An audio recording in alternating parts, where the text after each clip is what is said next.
Hey guys, this is the Filtered Woman with a question. It's just something that I've been wondering about for a really long time. So I'm just going to ask you,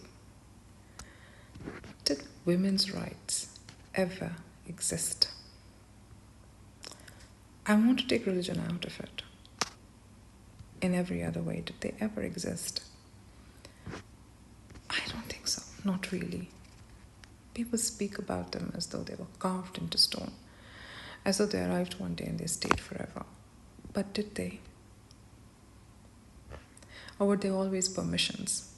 Temporary permissions, conditional permissions, permissions that could be withdrawn at any moment because society became too uncomfortable. Because here's something I've never really understood.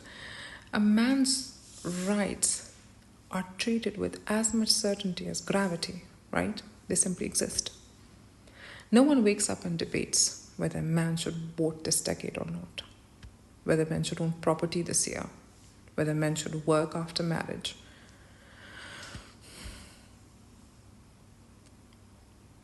Should men leave the house without permission? Nobody gathers on television panels and asking if men deserve bodily autonomy. Nobody writes think pieces wondering whether men have become too free. Their rights are assumed. Women's rights? They arrive with an asterisk. You can work, but don't neglect the family. You can lead, but don't be intimidating. You can speak, but not too loudly.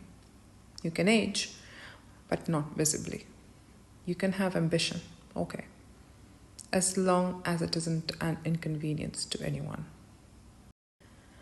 They're called rights.